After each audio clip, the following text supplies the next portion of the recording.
Can you connect your thyroid with your problem? क्या आप अपने थायराइड को अपनी प्रॉब्लम के साथ में कनेक्ट कर सकते हैं? हाँ जी, बिल्कुल कर सकते हैं। वही मैं बताने की कोशिश कर रहा हूँ। When you are saying slip disc, when you are saying knee pain, hip issue, ऐसी जब बातें आप करते हैं, you will have to connect the problem that is happening outside of your body to the inside of your body. आपके बाहर की problem को अंदर से आपको कनेक्ट करने की जरूरत पड़ेगी। थायराइड की प्रॉब्लम होती क्या है? What is thyroid problem? आपका कोई नंबर कम हो गया? नहीं नहीं नहीं नहीं, उस तरीके से देखेंगे तो कभी समझ नहीं पाएंगे, क्योंकि उस तरीके से देखेंगे तो थायराइड ठीक नहीं होता। ठीक होता है कि नहीं होता? दवाइयों से ठीक नहीं होता। आपको एक लाइन पूरी करनी पड़ेगी कि थायराइड किससे ठीक नहीं होता? ये केमिकल दवाइयों से ठीक नहीं होता, क्योंकि ये केमिकल दवाइयों से क्रिएट हुआ है। ऐसा क्यों हुआ है? ऐसा क्यों हुआ है थोड़ा समझेंगे। अंदर कैसे काम करता है, उसके बाद उसका बाहर कैसे असर आता है, और कैसे आप उससे निकल सकते हैं। ठीक है, अग्रीड? बहुत सिंपल टर्म्स में। तो आपका बॉडी रिस्पॉन्ड करता है हर एक चीज को, isn't it? This is a living entity. ये जीवंत है ना? कैसे जीवंत है ये? हार्ट बीट आप नहीं करवा रहे, लिवर फंक्शन नहीं करवा रहे, किडनी फंक्शन नहीं करवा रहे, डाइजेशन नहीं करवा रहे, सब ये शरीर कर रहा है। इसका मतलब इसको मालूम है इसको क्या काम कैसे करना है। तो इट रिस्पॉन्ड्स टू स्टिमुलस। कोई भी चीज आप इसके अंदर डालेंगे ना, उसके लिए रिस्पॉन्ड करेगा। जैसे कार्बोहाइड्रेट के लिए इंसुलिन निकालेगा, इंसुलिन इस्तेमाल करेगा, है ना?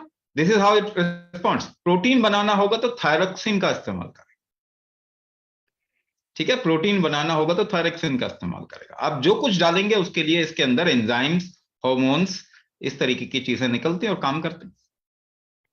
सपोज कीजिए इसको मालूम है कि कैसे रेस्पॉन्ड करना है, लेकिन किससे रेस्पॉन्ड करेगा? इसके भोजन से। What ever the food you provide, उसी के लिए रिस्पॉन्ड करने के लिए डिजाइन है। Suppose you put a chemical, आपने केमिकल डाल दिया, ये कैसे रिस्पॉन्ड करेगा? ये उसको थ्रेट की तरह ट्रीट करेगा, खतरा, इजंट इट? ये डिजाइन नहीं है ना। आप पेट्रोल की गाड़ी में डीजल डाल दो, देखो काम करेगा। क्यों नहीं डालते? केरोसिन डाल दो थोड़ा। तो अगर आप फूड के अलावा कुछ भी डालेंगे तो ये कंफ्यूज होगा, लेकिन आप लगातार डालते जाएंगे तो इसका वो रिस्पॉन्स मैकेनिज्म कंफ्यूज हो जाएगा। तो इतना छोटा 2 किलो का बच्चा पैदा होता है, कितने सारे आप इम्यूनाइजेशन करवाते हो, ड्रॉप्स डालते हो, इंजेक्शन डालते हो, सब केमिकल है। वहां से आपने इसका रिस्पॉन्स मैकेनिज्म खराब करना शुरू कर दिया। आफ्टर 30-40 ईयर्स उसका एक थायरोक्सिन का रिस्पॉन्स खराब हो गया, अब थायरोक्सिन नहीं बन रहा। तो आप क्या बोलोगे? थायराइड हो गया जी। अगर ग्लूकोज का रिस्पॉन्स खराब हो गया तो डायबिटीज हो गई है जी। डायबिटीज होगी, ब्लड प्रेशर अपने आप ही हो जाएगा, मेटाबॉलिज्म खराब होगा, बाकी चीजें हो जाएगी ना, कैंसर तक हो जाएगा। So diseases are increasing in the world और डिक्रीजिंग। 100 साल पहले कितने लोगों को थायराइड था? किसी को भी नहीं था। डायबिटीज, हार्ट डिजीज, कैंसर, किसी को भी नहीं था। That means we have disturb this response mechanism. एक बात आप समझ लीजिए, कितना आसान है समझना। तो डायबिटीज बढ़ रही है ना, थायराइड बढ़ रहा है, कैंसर 12% के रेट से बढ़ रहा है, heart disease has become number 1 cause of death, youngsters are dying of heart attack. अभी कुछ ही दिन पहले 19 साल का बच्चा जो है वो हार्ट अटैक से खत्म हो गया। And it will increase drastically in the next 10 year. 10 साल आगे के आप देखते जाइए। ठीक है, सो आपने जब ये ट्रिगर मैकेनिज्म, ये रिस्पॉन्स टू ट्रिगर मैकेनिज्म शरीर का खराब कर दिया, तो आप डिजीज में आ गए। तो आपका क्या क्या खराब, बाकी चीजें खराब हुई, बट फंडामेंटली क्या खराब हो गया? Diabetes and thyroid both our metabolic disorder, including your auto immune disorder and your cancer. ये मेटाबॉलिक डिसऑर्डर है। मेटाबॉलिज्म क्या होता है? तो आपके शरीर को बनाने के लिए आपके फूड को अपने टिश्यू में कन्वर्ट करने की जरूरत है। आप खाएंगे तो आपका शरीर बनेगा। तो वो जो प्रोसेस है वो, उसको मेटाबॉलिज्म कहते हैं। तो जैसे ही आपने ये रिस्पॉन्स टू ट्रिगर मैकेनिज्म खराब किया, आपका मेटाबॉलिज्म खराब हो गया। ठीक है, मेटाबॉलिज्म खराब हो, मेटाबॉलिज्म खराब हो गया, इसका मतलब आपका शरीर टिश्यूज नहीं बना पाएगा। कौन कौन से टिश्यूज बनते हैं? आयुर्वेदिक टर्म से हम कहते हैं 7 डिफरेंट काइंड्स ऑफ टिश्यू। रस, रक्त, मांस, मेद, अस्थि, मज्जा, शुक्र। 7 different kinds of tissue for which you need 6 levels of metabolism। Her level पे ज्यादा एनर्जी चाहिए। लास्ट में क्या बनता है? लास्ट में बनता है शुक्र, स्पर्म एंड ओवम। इनफर्टिलिटी बढ़ रहा है, कम हो रहा है दुनिया में? Sperm quality, sperm morphology, sperm mortality, sperm count, ovary, ovum, ovum का क्वालिटी, एग क्वालिटी, इनफर्टिलिटी बहुत तेजी से बढ़ रही है। आईवीएफ सेंटर्स देख लीजिए, आप गिन लीजिए आपके आसपास में कितने हैं, उसी से पता चल जाएगा इनफर्टिलिटी कितना बढ़ रहा है। So I am talking about 7th level, शुक्र। वो तो बहुत ज्यादा आ गया, 6 लेवल ऑफ मेटाबॉलिज्म चाहिए, पहले लेवल पे ही खराब हो रहा है। So you will see in your daily life also the way you feel with in your body also less energetic. अपने बच्चों को देख लीजिए, है ना, वो लेट के काम करना चाहेंगे, शरीर को अपने बल पे उठा भी नहीं पा रहे। Obviously heart function has become weak, liver function has become weak, kidney function, kidney dialysis कितने हो रहे हैं, कितने लोगों के किडनी के डायलिसिस सेंटर खुल रहे हैं, जरा देखिए। If you are in a disease and you are taking chemicals, you will end up becoming more and more problem, getting more and more problem, becoming patient of every kind of organ। तो diabetes है तो आपका heart और kidney तो खराब होने ही वाला, because you are taking medicine. Management जो आप कर रहे हैं ना, वही डिजीज क्रिएट कर रहा है। कैसे? और थोड़ा सा मैं आपको बता देता हूं, ताकि एक स्टेप और बताते हैं, then will go to the how we can come out of it, कैसे जाएंगे। सो फर्स्ट ऑफ ऑल, हम शरीर को काम नहीं करने दे रहे, किसी भी तरीके से काम नहीं करने दे रहे। एग्जाम्पल, कोरोना हुआ होगा, वायरल इन्फेक्शन आप सभी को कभी ना कभी हुआ होगा। What is the body's mechanism to treat a viral infection? Corona को ठीक करने का शरीर का क्या तरीका? 5 degree rise in temperature of your body can kill any virus. 5 degree temperature बढ़ जाए आपका शरीर का तो कोई भी वायरस खत्म हो जाएगा। लेकिन जैसे ही थोड़ा टेम्परेचर बढ़ता है, आप क्या करते हैं? पैरासिटामोल ले लेते हैं, डोलो ले लेते हैं, क्रोसिन ले लेते हैं। आप शरीर को काम नहीं करने देते। उल्टी आती है तो उल्टी बंद कर दोगे, दस्त आएगा तो दस्त बंद कर दोगे।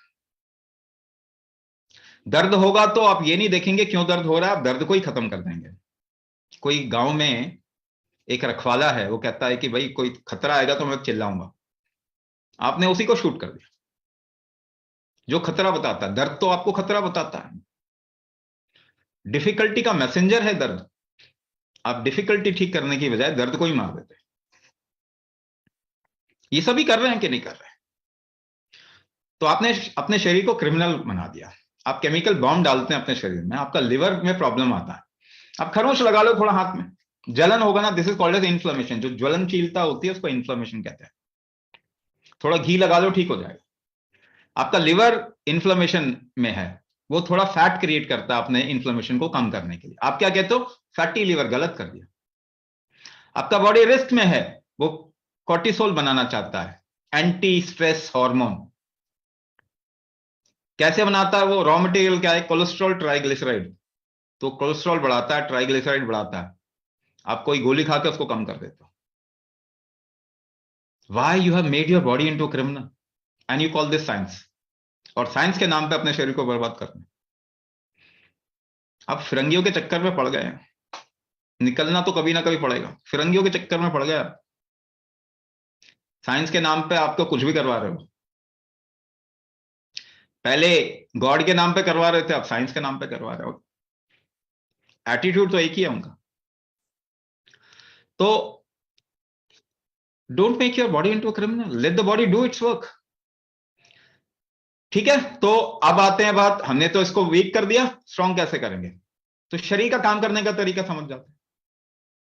ठीक है, let's understand how your body works. So can we do a little experiment? करें, थोड़ा उंगलियों को फंसा लीजिए, उंगलियों को आपस में फंसा लीजिए एंड लेट्स पुल। थोड़ा जोर लगाइए, खींचिए, खींचिए। देखो पीछे, पीछे देखो, सांस रोका, सांस रोका आपने स्ट्रेंथ जनरेट करने के लिए, पुश करके देख लो, पुश करके देखो, थोड़ा जोर लगा के पुश करो, पीछे देखो, सांस रोका, सांस रोका। एक पांव फुर्सत में करिएगा, कभी खड़े हो जाइएगा और अपने हस्बैंड वाइफ या किसी से बोलिए आपको धक्का देने के लिए।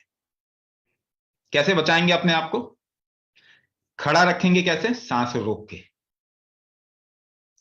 कोई आपको हिट करेगा, somebody wants to hit you, how will you protect yourself? कैसे प्रोटेक्ट करेंगे? सांस रोक के बॉडी को टाइट कर लेंगे, हाँ या ना? चक्कर आता है तो आप सांस रोक के बैलेंस करने की कोशिश करते हैं। You stand on one leg, एक टांग पे खड़े हो जाइए। See how you create a balance, सांस रोक के। अच्छा, छींक आई होगी आपके लाइफ में? छींक कैसे आती है? सांस रोक के। बिना सांस रोके छींक सकते हैं? उल्टी आई होगी, सांस रुकती है, तभी उल्टी में डिफिकल्टी होती है। पहले क्या होता है? सांस रुक जाती है। कॉन्स्टिपेशन हुआ होगा, बाउल को क्लियर करना है, जोर लगाया होगा आपने, कैसे जोर लगाया? अंदर, सांस रोक के। So what ever you do in your life, any kind of activity, कोई भी एक्टिविटी आप करते हैं, उसको कंडक्ट कैसे करते हैं? सांस रोक के। तो अगर आपकी स्ट्रेंथ ऑफ एक्टिविटी कमजोर हो गई है, तो क्या कमजोर हो गया है? सांस रोकने की कैपेसिटी कमजोर हो गई आपकी। ठीक है, अब मैं इसको अलग अलग चीजों के साथ में रिलेट कर देता हूं जरा। ठीक है, थोड़ा रिलेट कर देता हूं, then I will become a little more technical, कुछ नंबर्स के साथ में बताऊंगा चीजों को, so that you can understand how we do this. So within outside of your body, आप फिजिकल शरीर को कभी भी इस्तेमाल करते हैं, walking, jogging, yoga, Zumba, climbing, staircase, whatever you do, कुछ भी आप करते हैं, वो सांस रोक के करते हैं। आपको पता भी नहीं चलता, variable amount of breath hold happens inside you. आपके अंदर अलग अलग अनुपात में सांस रुकती है, तभी आप कोई काम कर पाते हैं। यही चीज आपके शरीर के अंदर भी होता है, आपकी सांस रुकती है और तब वो काम आप कर पाते हैं। तो ये दोनों जगह पे अगर आप सांस रोक के कोई चीज कर रहे हैं और कोई फंक्शन नहीं हो पा रहा, इसका मतलब उसका कुंभक, इसी को कुंभक कह रहे हैं। कुंभक बहुत बड़ा सब्जेक्ट है, I am trying to make you understand by a very very simplistic logic. ठीक है, ये बहुत बड़ा सब्जेक्ट है। जैसे अगर लिवर आपका गड़बड़ हो गया, ठीक है, अगर आपको लिवर को ठीक करना है तो क्या करना पड़ेगा? या किडनी, लिवर और किडनी दो एग्जांपल लेते हैं। तो एक काम कीजिए, जो लिवर हेपेटाइटिस, लिवर सिरोसिस ऐसा पेशेंट जो है ना लिवर का, उसके नाक के पास में अपने कान ले जाइए और सुनिए उसकी ब्रेथ की आवाज। आपको देखने को क्या मिलेगा? एक्सहेलेशन लंबा कर रहा है इंसान। क्या कर रहा है? लंबा लंबा एक्सहेलेशन कर रहा है। और किडनी पेशेंट के पास में ले जाएंगे तो क्या नजर आएगा? अरे ये तो लंबा लंबा इनहेलेशन कर रहा है। Completely opposite. यानी वो क्यों कर रहा है? वो जानबूझ के तो नहीं कर रहा, यानी उसका शरीर उसके लिवर को ठीक करने की कोशिश कर रहा है, दूसरे का शरीर उसके किडनी को ठीक करने की कोशिश कर रहा है। तो फॉर्मूला बन गया, एक फॉर्मूला बन गया। सपोज कीजिए 1 यूनिट 5 सेकेंड है, 1 यूनिट 5 सेकेंड है, 1 unit inhalation, 1 unit hold, 4 unit exhalation अगर करेंगे तो लिवर रिजुविनेट होना शुरू होता है। 4 unit inhalation, 2 unit hold, 1 unit exhalation, तो किडनी रिजुविनेट होना शुरू होता है। मगर केवल लिवर और किडनी से आपका शरीर नहीं चलता। ठीक है, आपके शरीर में सभी ऑर्गन्स का हेल्थ बढ़ना चाहिए। तो प्रोग्राम को डिजाइन करने में मैंने आपको सिंपलिस्टिक व्यू बता दिया, प्रोग्राम को डिजाइन करने में इसका ध्यान रखा जाता है। तो आपका जो चीज वीक हो गई उसको हम स्ट्रांग करने लग जाते हैं। तो हमको रिजल्ट कैसा मिलता है? तो जैसे ही आप, एक एग्जांपल दूंगा मैं, अगर किसी को फ्रोजन शोल्डर है, लॉक जॉ है, माइस्थीनिया ग्रेविस है, या फिर ड्रॉप फुट है, और आसानी से कहूं कि आपके जॉइंट स्टिफ है, एक एग्जांपल लेके चलते हैं, जॉइंट स्टिफ है। आप एक काम कीजिए, you can do this experiment, you hold your breath as per your capacity for 10 minutes, 10 minute तक करते जाइए, सांस रोकिए, फिर छोड़ दीजिए, फिर रोकिए, फिर छोड़ दीजिए। 10 minutes, still your capacity, hold your breath. After 10 minutes, you'll see the same joint will be more flexible. अगर आप अपने सिर को घुटने से लगाने की कोशिश करें, do this simple process of कुंभक, and after 10 minutes, try to again touch your head with your knees. You'll see you'll reach closer. आप थोड़ा नजदीक चले जाए। What does it mean? आपके joints को immediately इसने थोड़ा flexible बना दिया। दूसरी चीज क्या आपको अनुभव में आएगी कि the moment you do कुंभक, you feel heat. आपके शरीर में गर्मी बढ़ती है। मेटाबॉलिज्म को आप डायरेक्टली हीट के साथ में कनेक्ट कर सकते हैं। आपके शरीर में मेटाबॉलिज्म ठीक नहीं है तो इसका मतलब मेटाबॉलिक हीट ठीक नहीं है, वो इमीडिएटली बढ़ती है। तो लोगों का एक्सपीरियंस क्या होता है, अरे मेरी भूख अच्छी हो गई, मेरी भूख बढ़ गई, आई फील मोर एनर्जेटिक। हमेशा ढीले ढीले रहते थे, लो एनर्जी रहती थी, और अब एनर्जी ज्यादा रहती है। I am able to do more work, हम ज्यादा काम कर पा रहे हैं। इस तरीके के एक्सपीरियंसेस आते हैं। और ऑब्वियसली जब मैं कहूं तो हमारे पास ऐसे ऐसे केसेस आते हैं जहां पैरालिसिस ठीक हो गया। एक मैराथन रनर आई, उसको ड्रॉप फुट था, और उसने कहा कि डॉक्टर ने बोल दिया कभी नहीं दौड़ पाएंगे। मैंने कहा कब दौड़ना चाहते हो, 1 साल दोगे मुझे? उसने कहा 1 साल क्या, मैं 3 साल दूंगी। वो 6 महीने में दौड़ने लग गई। तो आपका शरीर आपको ठीक करता है, ठीक है ना, कोई दवाई आपको ठीक नहीं करती। ये गलतफहमी आपके दिमाग में आ गई है कि दवाई से कोई इंसान ठीक होता है, क्योंकि प्रोडक्ट से बिजनेस होता है, और अगर वो लिमिटेड लेवल पे, ठीक लेवल पे वो लोगों को फायदा करे तो बहुत अच्छा बिजनेस है। लेकिन अगर लोगों को नुकसान करके बिजनेस को बढ़ाना चाहते हैं तो ये क्रिमिनल एक्ट है। पर आंखें आपको खोलना पड़ेगा। अगर क्रिमिनल बहुत बड़ा हो गया तो आप लड़ नहीं पाएंगे इससे। तो आंखें आपको खोलना पड़ेगा। दवाई से कोई ठीक नहीं होता, क्योंकि आप कोई बीमारी उठा लीजिए, बारिंग इन्फेक्शन, इन्फेक्शन को छोड़ दीजिए, हटा दीजिए, क्योंकि इन्फेक्शन में हम कहते हैं कि केमिकल भी काम करता है, बट नुकसान करके काम करता है।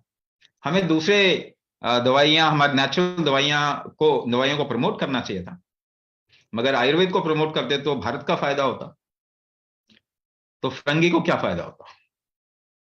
अगर सब्जियां खा के और भोजन अच्छा करके आपको कुछ फायदा हो रहा है तो दवाई का धंधा बंद होता है। तो सबसे बड़ी चीज, आपका शरीर आपको ठीक करता है। इसे रिकवरी स्ट्रेंथ कहते हैं। रिकवरी स्ट्रेंथ अपना बढ़ा दीजिए, आपका शरीर आपको ठीक करने लग जाएगा। कुंभक वो बहुत पावरफुल मेथड है जिससे कि आप अपने रिकवरी स्ट्रेंथ को बढ़ा सकते हैं, अपने ऑर्गन को रिजुविनेट कर सकते हैं, अपनी प्रॉब्लम से निकल के आ सकते हैं। सिंपल तरीके से बताया, अंदर की चीजों को बाहर के साथ में जोड़िए। आपके बाहर का शरीर रिजुविनेट तभी होगा जब अंदर के फंक्शंस आपके ठीक होंगे। तो कुंभक इस तरीके से काम करता है, आपकी बाहरी स्ट्रेंथ भी देगा और अंदर के ऑर्गन्स को और फंक्शन को ठीक करेगा।